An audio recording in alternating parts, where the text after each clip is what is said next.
हरियाणा में लोकसभा चुनाव 25 मई को है। 25 मई को हरियाणा की सभी 10 की 10 सीटों पर वोटिंग होगी।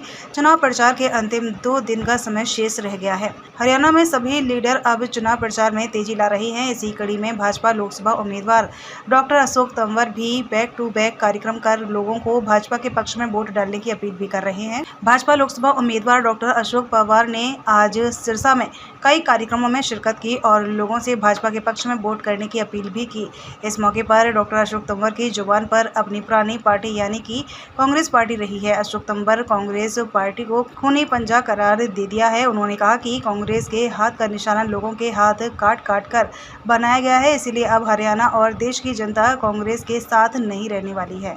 अशोक तंवर का दावा है कि सिरसा सहित हरियाणा की 10 की 10 सीटों पर बीजेपी को हरियाणा की जनता सब भारी समर्थन देगी और भारी मतों से सभी उम्मीदवार जीत हासिल करेंगे। डॉक्टर अशोक तंवर ने प्रियंका गांधी के रोड शो पर प्रतिक्रिया देते हुए कहा कि कल सिरसा में होने वाले प्रियंका गांधी के रोड शो का कोई असर नहीं रहने वाला है। उन्होंने कुमारी शैलजा पर भ्रष्टाचार का आरोप लगाते हुए कहा कि कुमारी शैलजा ने छत्तीसगढ़ में भ्रष्टाचार को बढ़ावा दिया है। शैलजा ने छत्तीसगढ़ में पैसे लेकर लोगों को टिकट बनती है, लेकिन अब वह हरियाणा में कांग्रेस का प्रचार कर रही हैं। उन्होंने प्रियंका गांधी पर पलटवार करते हुए कहा कि प्रियंका गांधी भी भ्रष्टाचार में संलिप्त हैं। डॉक्टर साहब क्या कहेंगे, अंतिम 2 दिन रह गए हैं चुनाव प्रचार के लिए, क्या माहौल दिख रहा है आपको?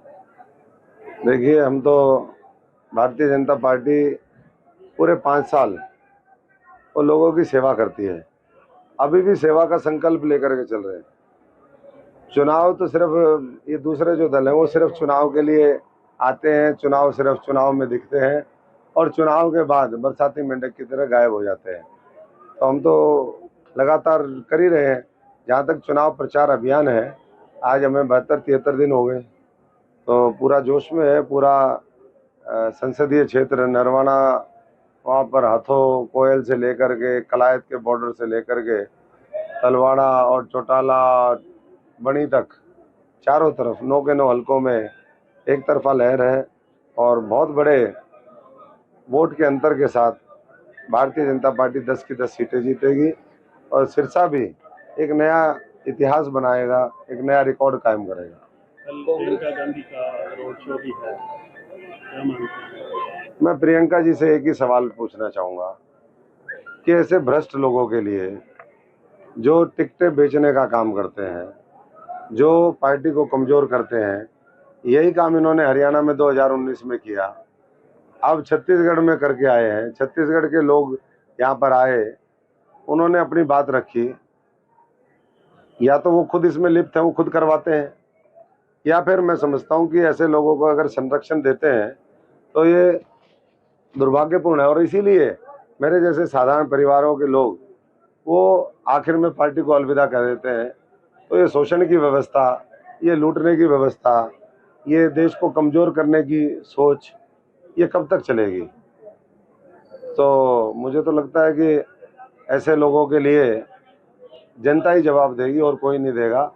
और वो मैं समझता हूँ कि 25 तारीख को कमल के निशान के सामने बटन दबा करके जनता सुनिश्चित कर देगी कि जो भ्रष्टाचारी है और भ्रष्टाचारियों के साथ खड़ा है, जो देश को लूटने वालों के साथ खड़ा है, जो केवल सत्ता को व्यक्तिगत आगे किस तरीके से बढ़ाएं उसका हथियार समझता है, लोगों की सेवा का संकल्प जिनका नहीं है, उनको सबक सिखाने का काम होगा। कांग्रेस का दावा है कि कांग्रेस का हाथ बदलेगा हालात।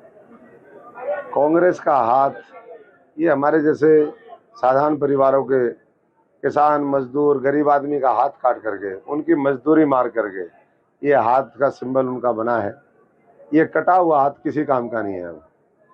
तो इसलिए मैं तो यही कहूँगा कि ऐसे हाथ जो आप ही के उसका शोषण करे लोगों का, जो लोगों को उनके अधिकार ना दे पाए, लोगों को न्याय ना दे पाए।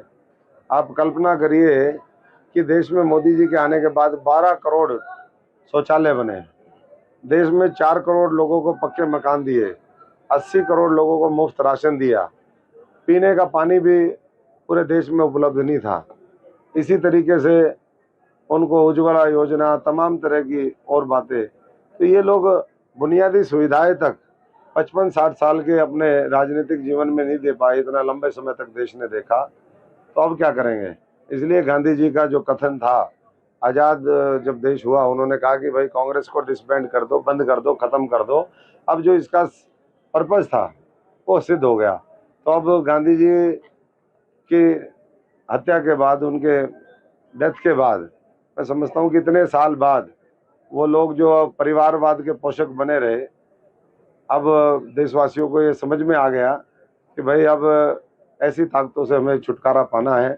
तो वो बहुत से लोग उसमें कांग्रेस के अंदर ही बैठे हैं जो कांग्रेस मुक्त भारत बनाएंगे, जो परिवारवाद का खत्म करेंगे, बाकी जनता करेगी।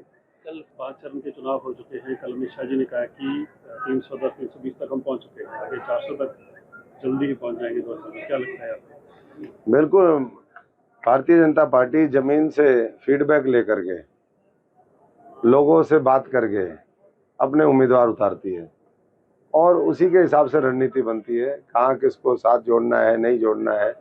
और अगर 300 पार 2019 में कहा तो 300 पार हुई, इस बार 400 पार होंगी और अगली बार 500 पार होंगी। और एक बार नहीं, बार बार जो है भाजपा और मोदी सरकार होगी, ये लोगों ने मन बना लिया है। कहीं भी आप चले जाओ, लोग उसी भाव के साथ आपसे मिलते हैं, आपको रिस्पॉन्स देते हैं। और कहीं ना कहीं यही जो है विपक्ष की हताशा, निराशा का कारण है कि आज वो विदेशी ताकतों के साथ मिलकर के झूठ, अफवाह, षड्यंत्र रचने में लगे हुए हैं और देश उनको देख रहा है कि कैसे कैसे ये काम कर रहे हैं। आज किसी न किसी का सहारा ढूंढते हैं, कभी संविधान सहारा ढूंढ रहे हैं कि भाई संविधान खतरे में है, कभी कहते हैं आरक्षण खतरे में है, कभी कहते हैं देश खतरे में है। खतरे में और कोई नहीं, ये खुद खतरे में है, जिन्होंने इस देश को लूट लूट के खाया, देश को कमजोर किया, दीमक की तरह खोखला किया और आज उसमें प्राण भरने का काम, उसको ताकत देने का काम नरेंद्र मोदी जी ने किया है। वो ऐसे ही चलता है।